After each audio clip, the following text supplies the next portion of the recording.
Bom, vamos falar um pouco de diagnóstico. Na verdade, a minha apresentação, eu não devo fazer toda ela, vou ficar atento ao tempo, que eu sempre gosto de respeitar essa questão do tempo, que é justamente porque eu trouxe aí uma apresentação de quase 80 slides, não vou entediá-los com ela, né? Então, foi colocado já que existem critérios. E aí, a primeira coisa que eu gostaria de explicar é por que é neuromilitiótica, desordem ou doença do espectro da neuromilitiótica. O espectro é como a luz, né? Quando você divide a luz, você tem várias cores. Você tem o arco-íris, você tem o infravermelho e você tem o ultravioleta nas pontas que não são visíveis. É a mesma, são todos fótons, mas cuja frequência vai levando a diferentes espectros e você vai vendo manifestações diferentes. É a mesma coisa com a neuromielite, com a doença do espectro da neuromielite óptica, justamente para que você possa abranger todas essas apresentações que o Dr. Marcos acabou de colocar. Tá? Então, de modo um pouco mais organizado e simplista, né, a gente tem a possibilidade de fazer o diagnóstico com o anticorpo da antiaquaporina. Uma outra aula muito importante é a respeito do teste da aquaporina 4, porque justamente existem uma série de testes de aquaporina 4 e nem todos são adequados para você fazer o diagnóstico, nem todos são os mais com maior capacidade de detecção. Então, muitos pacientes com a síndrome da doença da neuromielite óptica que não tem o anticorpo, quando você utiliza o teste adequado, ele se torna anticorpo positivo, né? E justamente por ser um anticorpo específico, quando você tem esse anticorpo específico, você deve ter ainda uma síndrome típica, e aí eu nunca passei pela situação de ter investigado com um paciente que não tinha uma síndrome típica, justamente por ser um teste caro até, né? Mas os principais sintomas, os chamados sintomas core, sintomas principais, são esses que estão aqui, né? Então, é a neurite óptica, a mielite, que dão o nome da neuromielite óptica, né? A área postrema, as lesões de tronco, narcolepsia e síndromes cerebrais, como o Dr. Marcos acabou de comentar, não vou entrar em detalhes aqui.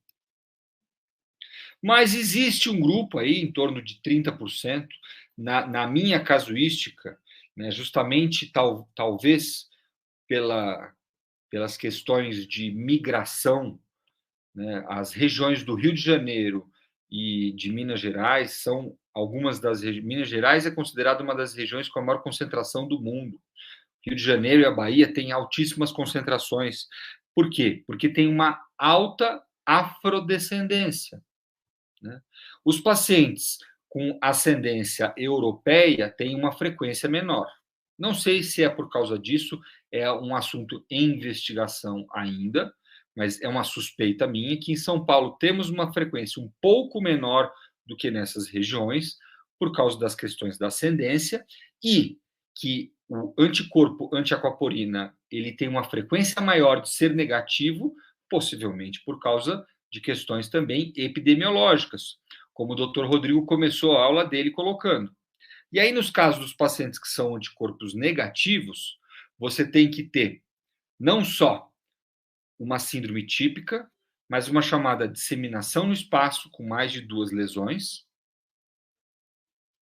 E também, na verdade, desculpa, 2 síndromes, sendo pelo menos uma delas a neuromielite óptica ou a mielite extensa, ou a síndrome de área postrema, não entra as outras 2 síndromes. Você tem que ter um segundo evento, uma disseminação no espaço com lesões em regiões diferentes e os chamados critérios de imagem. Então, esses são diagnósticos um pouco mais difíceis e cujo tratamento é um tratamento também um pouco mais difícil, um pouco menos bem estruturado hoje, mas a evolução é um pouco mais branda nesses pacientes também. Tá? E aqui eu coloco as lesões típicas, como também já foram colocadas. A lesão do nervo óptico, uma lesão na medula, que pega aqui, quando a gente fala mais de 3 corpos vertebrais, são esses ossinhos, são as vértebras. Né? Então, aqui pega 1, 2, 3, 4, 5, 6 corpos vertebrais a lesão. São regiões que têm o canal de água aquaporina em grande concentração, e por isso que são regiões que têm essa predominância. Antigamente, a gente chamava tudo isso de subdivisão, forma neuroespinhal da esclerose múltipla. Por quê? Porque não sabíamos que era uma doença distinta. Essas aqui já são um pouco mais red flags. O que é o red flag? São sinais de alerta. Quando você deve suspeitar que não é esclerose múltipla. Você tem red flags de imagem, né? Então, lesões em chamados dedos de Dawson, que são típicas de esclerose múltipla. Lesões no ventrículo temporal inferior, que são típicas de uma outra doença vascular. Lesões envolvendo fibra azul, que são lesões que pegam em volta do córtex, que são típicas de LEMP. Tá? Lesões com gadolínio persistente, mais de 3 meses, são chamados sinais de alerta. Na medula, a gente fala de lesões que são de curto segmento, como essa aqui, pega apenas um corpo vertebral. Lesões que pegam, aqui a gente olhando no sistema transverso da medula, lesões mais periféricas. Esses são sinais red flags, sinais de alerta, sinais de que pode não ser neuromielite óptica. Tá? Presença de bandas oligoclonais no líquor, menos do que 20% dos pacientes têm. Tem, pode ser, mas são sintomas mais raros. Uma evolução progressiva, uma piora lenta e contínua, sem identificação clara de surtos, red flag, sinais de alerta. Paciente que já tem uma sarcoidose, paciente que tem câncer ou que tem outras doenças crônicas de infecção, como, por exemplo, HIV ou sífilis. Sinais de alerta. São sinais confundidores. Tá? Aqui é mais uma explicação mais simples, né? Já vimos quem que é o DVIC. A doença é uma doença que vai focar nos astrócitos, que é um subtipo celular, e que foca o ataque através do sistema complemento. Esse aqui é uma linha do tempo mostrando, justamente desde que houve a primeira descrição até aqui em 2019, no canto aqui, o primeiro medicamento aprovado foram quantos? 124, 25 anos. Aqui eu não quero entrar em detalhes da parte histórica. Esse aqui é o médico que fez a sequência, né, dos primeiros casos, cujo grupo detectou justamente o antiaquaporina. Essas aqui são algumas comparações que eu acabei de mostrar. E aí eu vi que tinha uma pergunta no chat, se o paciente pode ter a lesão só no quiasma e ser neuromielite óptica. Pode, mas a lesão mais típica da neuromielite óptica é pegando toda a extensão do nervo óptico, desde o quiasma até muitas vezes chegando próximo da órbita, pegando uma grande extensão do nervo óptico, como na medula, que ela também é extensa, ela é comprida em comparação com a esclerose múltipla, que são pequenos pontos, a mesma coisa no nervo óptico. A evolução da esclerose múltipla pode haver uma progressão entre surtos, que a gente chama hoje de PIRA, na esclerose múltipla. Na neuromielite óptica, o paciente entre um surto e outro, pode haver uma alteração de piora, mas é uma alteração relacionada à perda, não está fazendo acompanhamento fisioterápico adequado, outros fatores confundidores levando a isso, mas não porque houve uma degeneração pela doença. Tá? Aqui é mais detalhes da parte celular, que eu não quero entrar hoje. Mas quero mostrar que a gente tem uma alta frequência, 85% dos pacientes têm uma perda através da neurite óptica. Esse aqui é uma revisão que eu queria mostrar para vocês. Né, já foi comentado da neurite óptica, como que ela é, o envolvimento cerebral com náuseas, vômitos, soluços incoercíveis, a própria síndrome hipotalâmica com narcolepsia ou até uma diabetes induzida pela neuromielite óptica. Mas existem outras complicações que são descritas como miosite, inflamação nos músculos, e uma comorbidade de outras doenças autoimunes, como lúpus, Sjögren, miastenia. O paciente, eu sempre falo isso, o paciente que tem uma doença autoimune pode ter outras, porque justamente é uma doença, eu falo que bandido não anda sozinho, anda sempre em grupo. Né? Então, existem associações muito ligadas até à tese que o Dr. Marcos comentou, é uma tese muito interessante, quem quiser ler, falando do HLA. E quando a gente fala da medula, não só alteração motora, né, de movimentação das pernas, de sensibilidade, mas também alteração da bexiga, dos intestinos, da parte genital e dor, que é um sintoma bastante incapacitante dentro de qualquer mielite. Tá? Isso já foi comentado. Esse aqui, comentando um pouco da narcolepsia. Essas aqui são as regiões que o paciente pode ter lesão com visão dupla, que é a diplopia, tontura, alteração de deglutição, de fala. Tá? O líquor ele tem uma alteração própria que pode auxiliar no diagnóstico da neuromielite óptica, sendo que a gente tem o líquor, a pleocitose do líquor, ela tem uma característica de ter uma predominância de neutrófilos, às vezes eosinófilos também, tá? E tem uma inflamação intensa, né, que a gente fala que é maior de 50 células. Proteínas também costumam ser aumentadas, e a presença de bandas oligoclonais é baixa comparada com a esclerose múltipla, que tem uma alta presença de bandas oligoclonais. 90% de pacientes com esclerose múltipla têm bandas oligoclonais. 20% de pacientes com neuromielite óptica têm bandas oligoclonais. Então, esse também é uma dica quando você tem lesões que podem gerar dúvida. É uma coisa difícil. Existem casos até, que a gente já tem relatados, de pacientes que têm as duas doenças. Seria um diagnóstico de exclusão, que exige uma investigação muito profunda e precisa de um especialista nesses casos. Tá? Em relação às lesões de ressonância, eu vou brevemente mostrar algumas lesões de ressonância.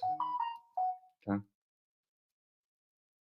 Essa aqui são a localização preferencial na região em volta do quiasma, mas com uma grande extensão do nervo óptico, extensão profunda e pegando a região central da medula e as regiões de tronco cerebral.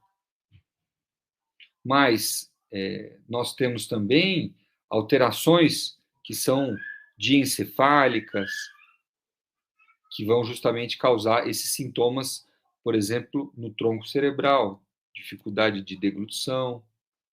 Esse aqui é um caso real de um paciente com uma neurite óptica bilateral, pegando toda essa extensão.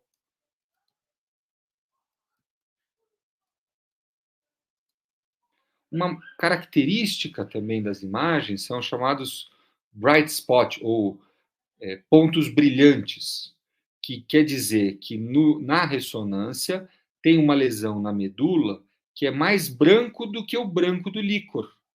Isso é uma característica bastante típica da neuromielite óptica. Isso praticamente é um sinal com uma alta prevalência que você deve pensar em neuromielite óptica. Mas você tem outros sinais também que são sinais característicos. A lesão em mármore, que é uma lesão um pouco chapeada. A lesão em ponte de arco, que pega justamente essa parte, e o chamado edema em tridente, que faz este formato de tridente aqui. São lesões também típicas. Aqui a gente fala aspecto em nuvem, cloud-like pattern, aspecto que se parece em uma nuvem, uma coisa meio algodonosa. E uma outra lesão típica também que eu queria mostrar. É claro que aqui é uma coisa muito específica de imagem, mas eu queria mostrar para vocês, já que a gente tem elevados níveis nesses congressos. A lesão com risca de lápis. Parece que uma pessoa fez um desenho em volta, você vê que ela está bem marcada. O oposto dessa, que se parece com a nuvem. Bom, meus amigos, como eu comentei, essa aula é uma aula bastante extensa, fala também dos mecanismos envolvidos, e aí eu prefiro até que a gente interrompa o compartilhamento para dar espaço para a gente, se tiver perguntas, e para um debate também junto com o Dr. Rodrigo. Oi, Gui. Parabéns aí pela aula, cara. E assim, eu acho que conteúdo é sempre bom, né? Ainda mais quando a gente está falando para paciente, público leigo, né? Quantas vezes que eles nos vêm discutindo com os residentes e com os fellows, né? E às vezes eles ficam ali prestando atenção, porque no consultório é exatamente isso que acontece, né? Às vezes já me falaram assim, doutor, falaram que eu tenho aquela lesão da neuromielite óptica do lápis, mas eu não tenho ideia do que é isso. Por isso que eu fiz questão de mostrar se às vezes o paciente ouviu alguém falar e agora ele entendeu o que é, né? Mas é importante trazer que o que a gente nota aqui, até nos comentários, que a gente vê depois na repercussão ali, nós estamos aqui com 50 pessoas nos assistindo, né? A gente teve aí em torno de 59 nos assistindo. É uma doença rara, né? Então aí o paciente ouve a gente explicando para o residente, para o fellow, mostrando imagem. Então é importante mostrar tudo para eles. Eu acho que isso aqui é um momento, cara, que eu, assim, como paciente, eu ficaria muito feliz de ter com especialistas igual eles têm aqui, né? E poder ouvir você falar. Eu vou fazer uma pergunta, né? Porque está rolando um tipo de comentário aqui de sintoma, de sinal, que são os espasmos distônicos, né? Que são muito dolorosos, né? E podem dar esse perfil de torsional, né? Tanto do membro superior quanto de membro inferior. E estão falando aqui de remédio, né? Como é que é o seu dia a dia aí com dor, né? Com essas dores aí, Gui? Como é que... Porque o paciente... Às vezes a gente fala pouco de dor, né, cara? E o paciente, dor interfere muito na qualidade de vida dele, né, cara? Sem dúvida. A dor, com certeza, é um tema extremamente importante. O paciente com lesão, especialmente lesão medular, tem um alto risco de ter dor. Por quê? Porque justamente pela medula passam os sinais das sensações do corpo. Então, quando você tem uma área ali que está interrompendo a passagem adequada daquele sinal, frequentemente o sinal que vai chegar no cérebro é um sinal ruidoso, como um sinal de telefone que está com aquele chiado e você pode não ouvir a mensagem que está sendo passada corretamente. E aí, quando o cérebro não compreende qual que é a sensação que ele dá a sensação de dor, que é uma sensação que traz mais segurança para que o indivíduo continue vivo.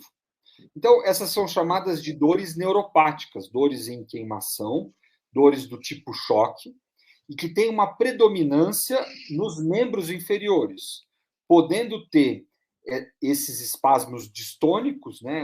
A distonia, é uma alteração. Tonia é o tônus muscular, então é uma alteração do tônus muscular, levando a contrações, levando também as chamadas mioclonia medulares, que as pessoas chamam de abraço da esclerose múltipla, mas que também tem o abraço da neuromelitiótica, que não é um abraço agradável, é um abraço de urso. É uma sensação de contração num segmento controlado por um segmento medular.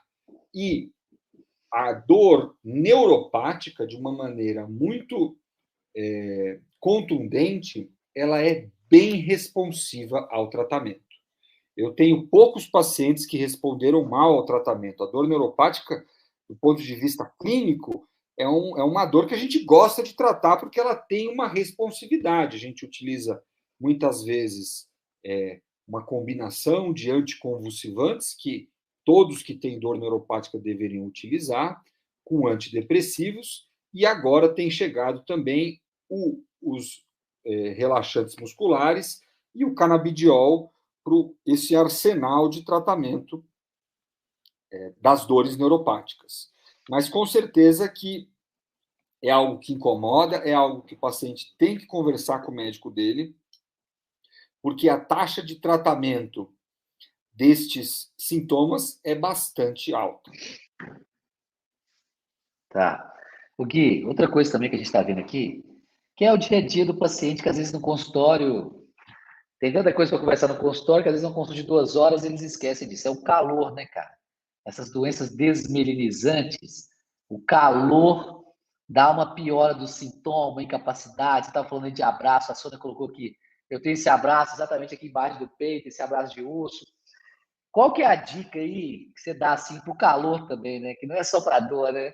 Esses sintomas podem piorar no calor, né?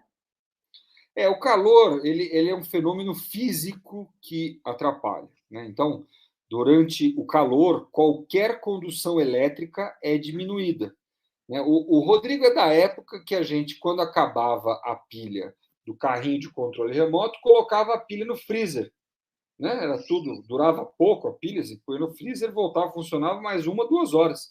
Porque no frio a condução elétrica é maior. Com o aumento da temperatura corporal, em torno de 1 grau, você já diminui a velocidade de condução em 20%. Isso muitas vezes é suficiente, não só para causar uma grande fadiga, mas um mal-estar geral, piora da função. Após banho quente, um paciente com neuromielite óptica frequentemente tem dificuldade para enxergar ou para andar. E qual é a dica para isso? Dica número 1, uma grande hidratação. Então, quanto mais líquido o organismo tem, mais resistente à variação de temperatura ele é. Então, isso também é um fenômeno da física. Então, o paciente toma bastante água, toma água com gelo, que é uma coisa que vai resfriar o corpo de dentro para fora, e ele tem que fazer uma resfriação do ambiente dele. Não tem uma outra técnica para isso. Existem algumas hipóteses de que a fanpridina poderia auxiliar nisso, mas não existe nada melhor do que o resfriamento. E hoje existem já coletes que você veste para resfriamento individual, existe não só o bom e velho ventilador. Me lembro de um amigo meu que, quando a gente era mais novo, eu não tinha essas barbas brancas, a gente andava na Kombi dele, o ventiladorzinho preso ali no acendedor de cigarro da Kombi. Então, o vento, ou, se possível, um ar-condicionado, mas sempre uma boa hidratação, água com gelo, banho gelado e tudo que você puder para resfriar o organismo traz muito bem-estar nesses casos. Né? Tá. Ó, o que eu tenho visto aqui também, Guilherme, para a nossa última pergunta aqui, até para encerrar e fazer o convite amanhã, que você também está com criança pequena aí, né? Quem sou eu para te segurar aqui? Não que eu não quisesse deixar você aqui até mais tarde, entendeu? Mas, ó, o Davi acabou de colocar aí, ó. Eu sou físico, mas nem com ar-condicionado a salvação. Uma hora você tem que sair desse cômodo, daí vem a fadiga. Vamos falar a última de fadiga, então, Davi, em homenagem a você. Eu não sei se é de Januário ou de Janaúba. Você que falou aí mais cedo, seja no ar ou já na U. Manda um abraço para todos os meus pacientes que estavam aqui também. Um beijão para vocês. Bom ver a Vanina aí, a Sônia, todo mundo. E fadiga. Então, assim, fadiga é aquela sensação que é invisível, para começar, tá, gente? Então, não adianta você achar que o seu companheiro, a pessoa que mora contigo, seu filho, seu pai, sua mãe, seu marido, sua esposa, vai saber que está com fadiga. Não é uma fadiga, é uma falta de motivação, uma falta de energia. Então, não é, você não vai mostrar para ele um braço mais fraco, uma visão que você não está enxergando. Então, a primeira coisa também é entender o próximo, né? Que na doença, a família fica doente, né? Então, eu falo assim, às vezes a pessoa que está com a doença não entende também o próximo. Então, eu acho que isso é importante. Fala um pouquinho para nós de fadiga aí, Guilherme. Aí a gente encerra com essa última. Eu te libero aí para convidar a turma para amanhã. É uma excelente pergunta, né? Porque o sofrimento do paciente, ele vem disso, ele vem da dor, ele vem da dificuldade para urinar. Tive recentemente uma paciente que a gente colocou um marca-passo na bexiga e resolveu a vida dela, era o grande sofrimento da vida dela, vem da fadiga. Bom, a fadiga, a primeira coisa que é importante é que não dá para o paciente com neuromielite óptica se basear na fadiga da esclerose múltipla, são fadigas diferentes. A fadiga da esclerose múltipla, muitas vezes, tem uma origem cerebral, de múltiplas lesões frontais. A fadiga da neuromielite óptica, na grande, grande maioria, é de lesão medular. Então, o que significa isso? Significa que é mais uma fadiga motora. Para um paciente que tem uma lesão, uma sequela de uma lesão na medula em especial, aquele membro ele pesa mais do que ele pesava. Não só isso, como muitas vezes o paciente, por conta dos tratamentos que ele precisou tomar, ele ganha peso também. Então ele fica mais pesado. Então, é como aquela experiência da pessoa que coloca aquele peso de 5 quilos em cada tornozelo na academia para caminhar. Isso é importante para a família compreender qual que é a sensação que essa pessoa tem. Ela está sempre andando com esses pesos no tornozelo. Quando ela vai para um lugar que está quente, como o Davi aqui contou, a hora que eu tenho que sair do cômodo que tem o ar-condicionado, eu danço. Diminui a condução elétrica daquele membro, então aqueles 5 quilos viram 10 quilos em cada perna. E aí é claro que para você atravessar um corredor, você cansa tremendamente. Então, como é que você melhora esse tipo de fadiga? Atividade física. Se você tiver uma boa bomba cardíaca bombeando um volume sanguíneo que vai dar conta de uma grande atividade física, você melhora a sua fadiga, especialmente a fadiga da neuromielite óptica. Como tem pessoas na academia que conseguem fazer exercício com muito mais peso do que eu consigo. Por quê? Porque elas treinam mais, a bomba, não só o músculo delas é maior, como a bomba cardíaca também é maior. Eu treino 3 vezes por semana, 2 vezes por semana, dependendo da minha rotina. Então, não tenho aquele desempenho. É a mesma coisa. Se a gente consegue ter uma rotina de fazer atividade física, aeróbica e fortalecimento, é uma das ferramentas para você otimizar a fadiga. Podendo se manter bem hidratado e com o ambiente mais condicionado, também ajuda bastante. Acho que esses são as 3 grandes dicas dentro da neuromielite óptica. Existem os medicamentos que a gente pode utilizar, mas para a neuromielite óptica, essas são as dicas de ouro.